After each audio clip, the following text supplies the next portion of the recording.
บุญวัดกันบรรเทาตัวฟังไว้เด้อผู้หนุ่มผู้น้อยอย่าเก่งไปโลดคนนะมึงอย่าเถา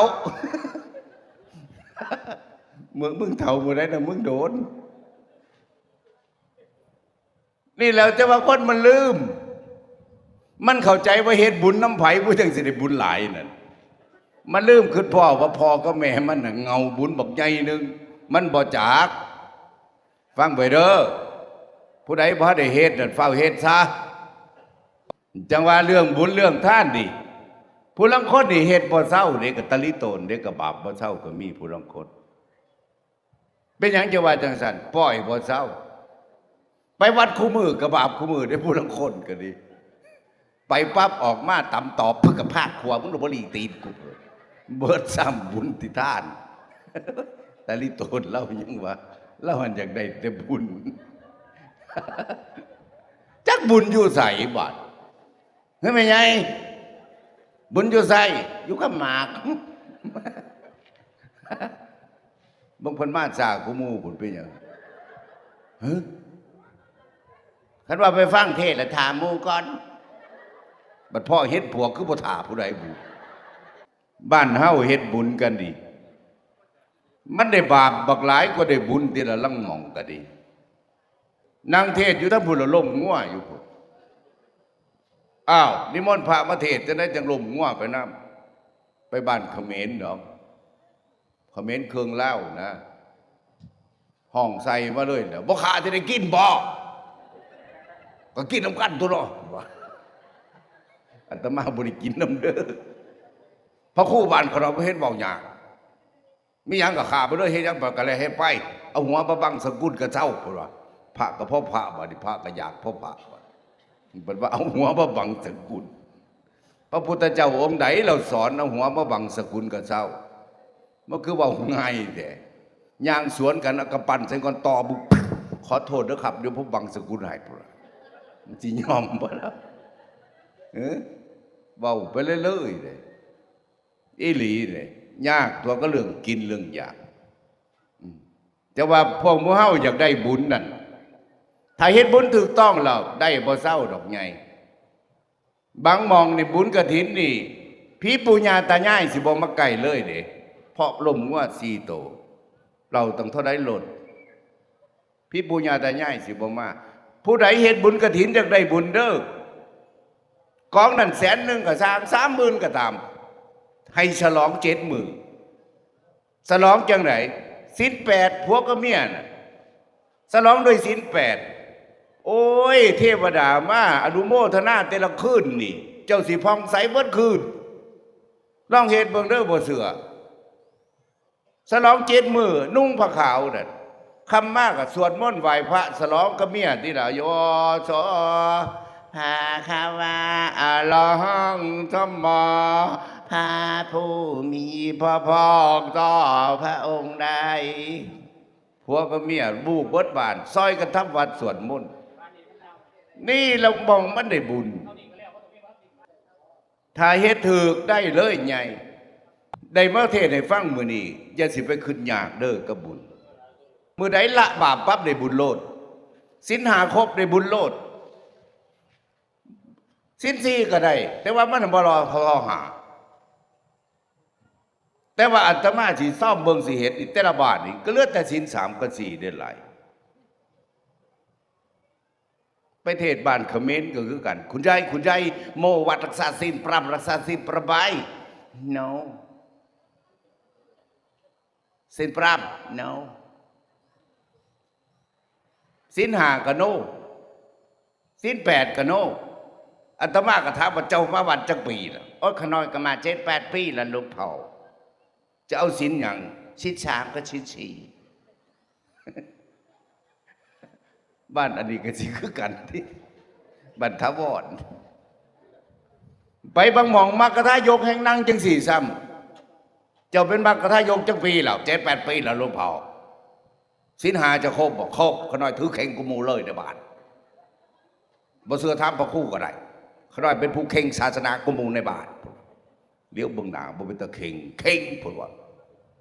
เจ้าจักปีล่ะ73 ปีเมียเจ้าไปใส่ตายแล้ว มื้อเช้ากินข้าวก็ยังต้มปลาไผเฮ็ดให้กินให้กินเอง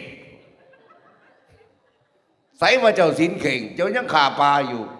เขาน้อยบ่ผิดได้หลวงพ่อเป็นยังจะว่าบ่ผิด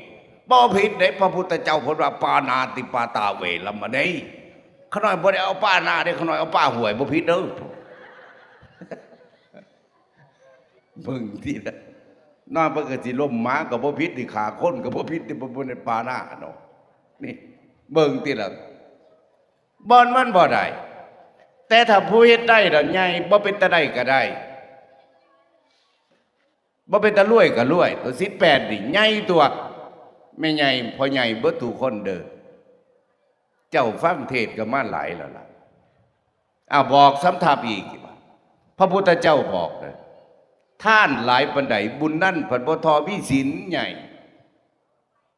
บ้านเฮาสิท่านแข่งกันแต่ว่าบ่มีศีลแข่งกันเอาขึ้นเบิ้งย่ำมันพระเขาพรรษาพวกไม่ออกจำศีลมีจักคน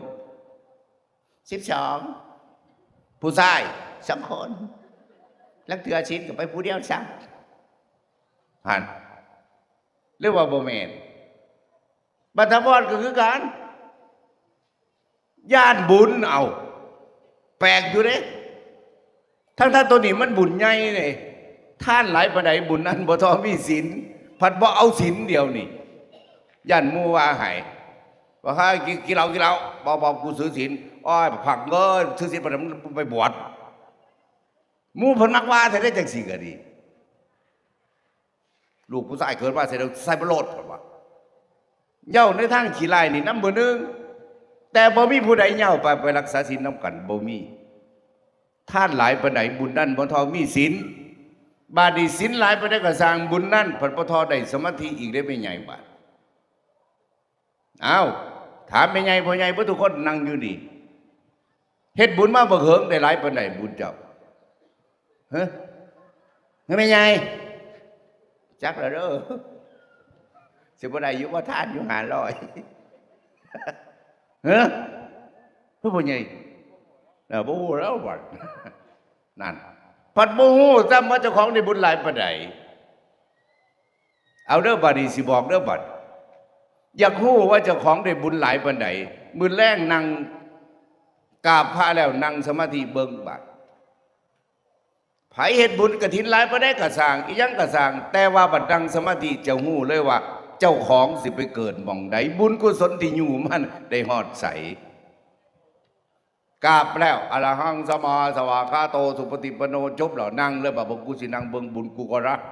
กูสิได้หลายปานใดหรอเห็นคือโลกประเสริฐว่าบ่ก็รักพุทโธพุทโธพุทโธอาตมาว่าบ่เกิน10พุทโธบักลูกไส้ลาว่าจะเอาตัวหลอดพวกเราบอกกันเลยเราคือเป็นดีร้ายพวกเราบอกกันเลยพุทโธง่วงกูก็ร้ายโตพระโลกประเทศนั่นแหละว่าถ้ากูเจ็บกูเป็นพันขึ้นหอดลูกไส้ลาบุนั่นแหละมองเกิดมันบ่ว่าได้พุทโธโอ้ได้เฮ็ดบุญมองนี่มาได้1,000มองนั่นได้5,000มองนี่เท่านี้นั่งสมาธิม่วนแต่ก็โตบุญตัวนี้อันโตนี่เนี่ยผู้ใดคือทอดบุญบ่เศร้าตัวนี้อันพวกนี้ไปเกิดดีพุทโธพุทโธมากกูเบิดแล้วเด้อพุทโธไม่ออกไปจำศีลอยู่วัดปฏิบัติธรรม7 มื้อนั่งสมาธิได้หยังหูจักบ่ล่ะพุทโธพุทโธกินหยังนอมื้ออื่นกูเสียงขนมไว้หมดจ่อเบิดหากว่ามึงเอ้ยพุทโธพวกผู้เฒ่าไปจำศีลอยู่วัดไปรักษาศีล7 มื้องานปฏิบัติธรรมนั่นบ่ไปหยังได้ไปนั่งคิดหาแต่แนวกินผู้ละคนกระเป๋าแป้บัด7 มื้อเซ่ออกมาจากวัดขนมเต็มนางเบิ่งติแล้วพุทโธบ่ได้จังเถื่อถ้าผู้ใดพุทโธได้200อุ้ยสุดยอดบ่แม่นพุทโธพุทโธกูสิเอาเทศนาดอกเสือเงินซอยมันบ่รอพุทโธนี่โตศาสตร์ว่าพุทโธอันนี้มันบ่แม่นเด้ถ้าพุทโธกับพุทโธอีหลีเนี่ยบ่มีความคิดแทรกไปเปลี่ยนอื่นเด้ นั่นจังแมนสมาธินั่นมองไปดีพุทโธนี่ตนหลานกูเด้อผู้ใดเอากับพวกคือกูพุทโธ